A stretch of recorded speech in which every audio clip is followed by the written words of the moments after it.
Tu es sur le point de te lancer dans la réalisation d'une activité, d'un business dont tu as longtemps nourri l'idée. Prends soin de noter tous les éléments que je vais te partager dans cette vidéo pour te garantir un succès d'entrée de jeu, sans quoi tu pourrais très facilement foncer droit dans le mur. Tu as envie de démarrer ton activité, le premier élément que tu dois prendre en compte, c'est avoir une vision bien globale et claire de ce projet-là. Ok, tu veux vendre des vêtements, ok, tu as envie de développer une marque des cosmétiques, ok, tu veux créer une agence de transport, mais est-ce que tu essaies de te projeter par rapport à ce projet-là? Est-ce que tu y vois clair? Et d'ailleurs, en essayant de te projeter, est-ce que tu as une idée de la tournure que tu aimerais que cette activité prenne au bout de 3, 4, 5, 6 ans? Et justement, une manière très simple d'avoir une vision générale et sur le long terme d'une activité, c'est de comprendre déjà d'où nous vient l'idée de cette activité. Pourquoi on ressent le besoin de mettre en place cette activité-là?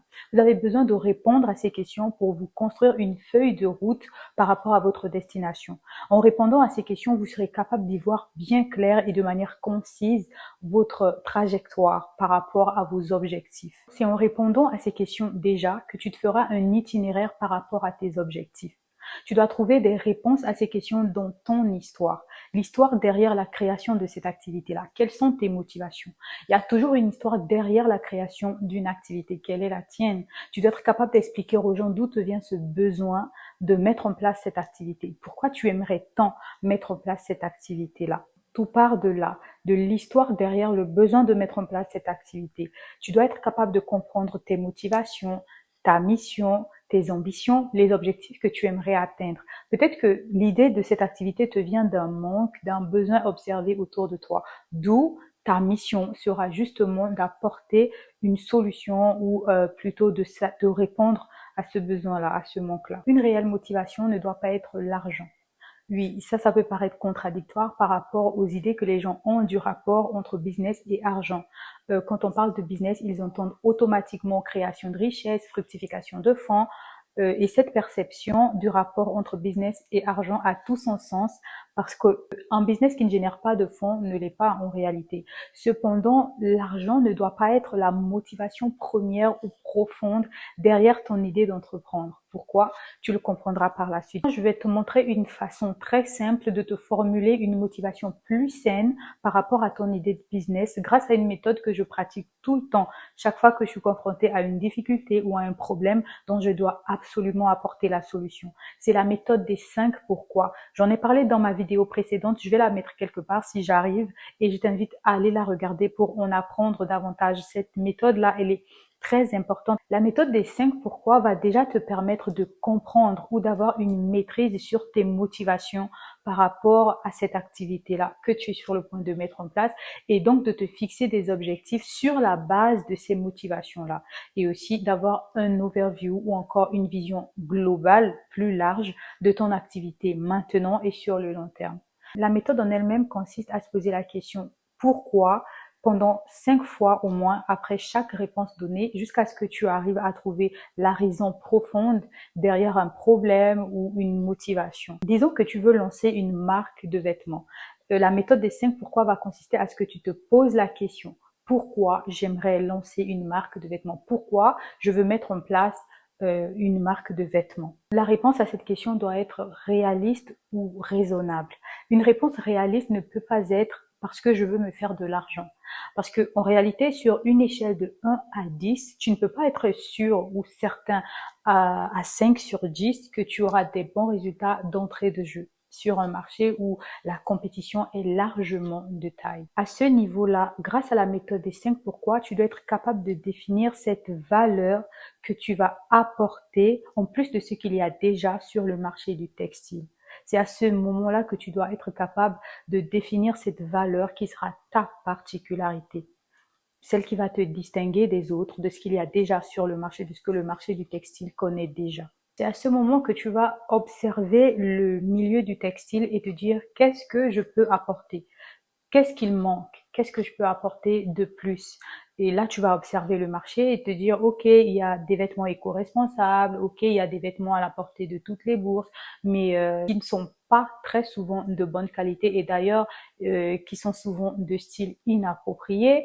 Ok, il y a des vêtements de bonne qualité et décents d'ailleurs pour les amoureux du luxe ou qui aiment, pour les personnes qui aiment s'habiller décemment simplement, mais la plupart du temps ces vêtements-là ne sont pas à la portée de toutes les bourses, tu vois. Il y a toujours un problème et c'est justement à ce problème identifié que tu dois tenter d'apporter une solution. Et là, à ce moment-là, tu vas te dire, pour répondre à la question précédente, du coup, pourquoi est-ce que tu as envie de te lancer dans le milieu du textile ou pourquoi tu as envie de créer une marque de vêtements? Tu peux saisir ce besoin-là, ce manque-là, pour te formuler une réelle motivation. Ici, en suivant la logique de la méthode des 5 pourquoi, tu répondras simplement à la question de savoir pourquoi tu as envie de créer une marque de vêtements en disant parce que j'ai envie de rendre accessibles les vêtements décents et de qualité à un plus grand nombre de personnes. Celle-là, c'est une motivation beaucoup plus saine que de se dire je veux créer une marque de vêtements parce que je veux me faire de l'argent. Deuxième, pourquoi? Parce qu'on a dit la méthode des 5 pourquoi, en fait, c'est de se poser la question pourquoi 5 fois après chaque réponse donnée. Ici, on a répondu en disant qu'on avait envie de rendre accessibles les vêtements décents et de qualité à un plus grand nombre de personnes. Le deuxième pourquoi, logiquement, doit être pourquoi veux-tu créer ou pourquoi veux-tu rendre accessibles les vêtements décents et de bonne qualité à un plus grand nombre de personnes. Tu dois pouvoir apporter une réponse, encore une fois, logique. Tout ça, en fait, c'est juste pour te permettre de te définir des motivations et des ambitions beaucoup plus saines, avec beaucoup plus d'éthique, pour pouvoir te fixer des objectifs qui vont dans ce sens-là, pour pouvoir attirer des personnes qui vont s'identifier dans tes motivations. Ici, par exemple, tu pourrais répondre en disant simplement que parce que l'apparence vestimentaire peut influencer les opportunités professionnelles et l'image que les gens ont de nous. J'aimerais pouvoir apporter à tout le monde la possibilité de s'habiller décemment, de manière élégante, avec les moyens qu'ils ont. Tu vois, ça c'est une motivation, on va dire saine, mais une motivation dans laquelle beaucoup de personnes, c'est une valeur en fait que tu apportes, dans laquelle beaucoup de gens vont se reconnaître, vont s'identifier. Et donc, tu pourras très bien facilement faire un ciblage par rapport aux prospects, par rapport aux clients. Et donc, forcément, tu auras des clients qui vont s'identifier dans ces valeurs-là que tu défends. Le troisième pourquoi, tu vas te demander, ok, pourquoi je crois que le marché actuel ne répond pas déjà à ce besoin-là? Pourquoi je pense que je suis celle qu'il faut ou celui qu'il faut pour répondre à ce besoin-là? Et là, ta réponse peut être très simple parce que tout le monde le voit, tout le monde l'observe. Il y a un grand fossé en fait entre les vêtements bon marché qui sont à la portée de toutes les bourses et puis les vêtements de qualité prisée qui sont quasiment inaccessibles parce que ça rentre pas dans le budget de tout le monde. Toi, tu vas t'identifier comme étant la personne qui va essayer d'agencer qualité et prix. Tu vas essayer de créer un bon rapport qualité-prix en fait en proposant des vêtements qui sont de bonne qualité, mais à des prix quand même qui sont à la portée de toutes les bourses, tu vois. Ou du moins, tu vas faire partie de ces rares personnes sur le marché du textile à proposer de la qualité au prix raisonnable. Le quatrième pourquoi va être, par exemple, pourquoi penses-tu réussir cette mission? Tu vas te demander à toi-même pourquoi je pense être capable de réussir cette mission-là. Et bien là, la réponse, tu dois la trouver en toi-même. Tu vas t'appuyer sur tes aptitudes déjà, de ce que tu sais du textile. Tu peux répondre en disant j'ai des aptitudes dans le domaine du textile. Je sais comment optimiser une production de qualité en minimisant les coûts de production, par exemple. Ça, c'est une façon, en fait, juste, je vous montre comment procéder à la méthode, en fait, ou à l'élaboration de la méthode des 5 pourquoi, pour pouvoir déceler ou comprendre les motivations saines derrière notre envie d'entreprendre dans cette activité ou derrière notre envie de mettre en place cette activité en particulier. Le cinquième pourquoi, c'est vraiment là l'élément, en fait, qui va te permettre de te créer ou de te rédiger une histoire par rapport à cette activité. Tu as besoin de comprendre. Maintenant que tu as voilà une vision déjà sur tes motivations dès le début, jusqu'ici, tu as pu déjà comprendre un petit peu quelles sont tes motivations. Mais là, vraiment, le cinquième pourquoi, c'est ce qui va te permettre de déceler, de retirer, de comprendre réellement où tu vas. Ça va te permettre de comprendre déjà ta motivation de manière globale et en plus de définir des objectifs. par rapport à ton activité, où tu vas, où tu veux aller. En fait, ça va être pour toi l'élément clé, ça va être une feuille de route par rapport à ton activité parce que à partir de la réponse à cette question-là, tu vas pouvoir te définir on va dire, des petits objectifs pour justement aboutir à cette mission. Là, tu vas te dire pourquoi je tiens personnellement à relever ce défi. Pourquoi pouvoir offrir des vêtements de qualité à un plus grand nombre de personnes me tient particulièrement à cœur. C'est là justement que tu vas commencer à rédiger une histoire plausible, une histoire logique, une histoire avec beaucoup de valeurs et d'éthique par rapport à ton activité, de sorte à convaincre des personnes qui seront réellement ta cible en fait, les personnes qui vont se retrouver dans tes valeurs, dans les valeurs que tu défends au travers de ta marque, au travers de ton activité simplement. Tu pourras répondre en disant par exemple, je viens des milieux modestes où j'aurais voulu m'habiller décemment, élégamment, porter de la qualité, mais tout ça n'était pas financièrement à ma portée et je sais qu'il y a également des personnes dans cette situation à l'heure actuelle. J'aimerais pouvoir apporter à ces personnes-là ce que moi, je n'ai pas eu l'occasion d'avoir dans le temps passé. Vous voyez, ça, enfin, tout ça n'est qu'un exemple. Enfin, ce n'est qu'un exemple. Tout ce processus-là de la méthode des 5 pourquoi n'est qu'un exemple, une façon très simple de vous formuler des motivations qui tiennent, surtout quand vous cherchez des investisseurs et tout ça. Cette manière de se formuler des motivations pour se définir des objectifs sur le long terme, c'est vraiment, c'est ce qu'il faut en fait. C'est ce qu'il faut pour toute activité. C'est ce qu'il faut chaque fois que vous devez mettre en place une activité, que vous savez, ça vous tient à cœur, vous avez vraiment envie de réaliser cette activité-là et surtout que vous essayez de vous projeter sur le long terme, ayez des motivations, ayez une histoire cohérente, une histoire plausible, une histoire émouvante sur les bords. Voilà, parce que c'est ça que les gens aiment au final. De ce que je sais, euh, une histoire, d'ailleurs une entreprise, d'ailleurs une activité, c'est ça qui nous permet de tenir en fait quand il y a les moments difficiles. Parce qu'on sait sur quoi on s'appuie sur des raisons, sur des motivations fortes et c'est de là qu'on puise notre force en fait pour tenir quand il y a des difficultés, quand ça va pas. Parce qu'on a des motivations, on a une vision, on a une mission et on n'a pas envie d'abandonner comme ça dès que tout va mal, on veut jeter l'éponge, non. Parce que nos motivations sont ce qui nous, en fait, les motivations font partie de ce qui nous maintient debout en fait. Bien cerner, bien connaître tes motivations va t'aider à avoir une vision bien claire et concise de ton activité sur le long terme, mais pas que. Également à pouvoir déterminer ta cible justement parce que ta cible sera en fait les personnes qui vont s'identifier dans ton histoire. Et donc tu vas pouvoir créer une réelle connexion entre ton produit et ta cible, vu que ta cible va se reconnaître dans l'histoire derrière ton produit. J'ai lu quelque part sur LinkedIn quelqu'un qui disait People don't buy what you do, they buy why you do it. C'est quelqu'un, en fait, si j'arrive à retrouver l'auteur, je le mettrai quelque part. En tout cas, si j'arrive, je le mettrai, pourquoi pas. C'est simplement pour dire que sans histoire, il sera difficile de vendre. Parce que les gens, ils n'achètent pas ce que tu fais, donc ton produit, ils achètent l'idée derrière. Le deuxième élément que je tiens absolument à partager pour toi qui est sur le point de mettre en place ton activité, c'est de ne pas placer l'argent au centre de ton activité ou comme étant la motivation première de cette activité-là. Certes, ton succès est rattaché à ton chiffre d'affaires, à ton profit, enfin, dépendamment de tout un chacun, de la conception qu'on a du succès. Mais si c'est ta motivation première, si l'argent est ta motivation première, tu as de fortes chances d'abandonner très vite, de quitter le navire très vite à la moindre difficulté rencontrée. Tu quitteras le navire au moindre échec surgi parce que il te manquera de la résilience et de la patience que seul l'amour ou la passion d'une chose procure.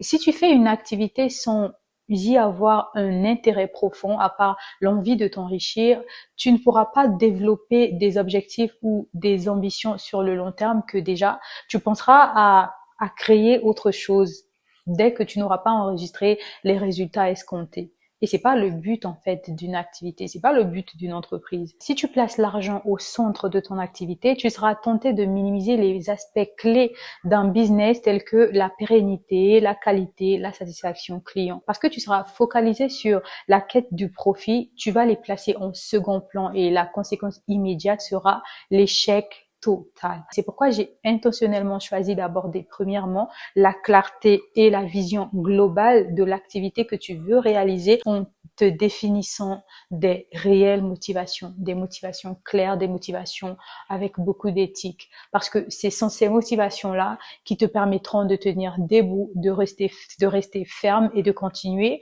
en cas d'échec, en cas de difficulté. Construis ton entreprise plutôt sur des valeurs intrinsèques telles que la satisfaction client, l'apport d'une plus-value en t'appuyant sur la résolution d'un problème, sur des aspects tels que la qualité, la pérennité, de sorte à ce que l'argent devienne un résultat, une conséquence en fait naturelle et logique d'un travail bien fait, d'une mission bien exécutée, d'une ambition bien réalisée. Troisièmement, fixe-toi des objectifs ambitieux, certes, mais réalistes. Je ne le dirai jamais assez, il est hyper important de procéder à une évaluation des objectifs avant de se les fixer. J'en ai justement parlé dans ma vidéo précédente, je mettrai le lien quelque part sur l'écran, sinon en description.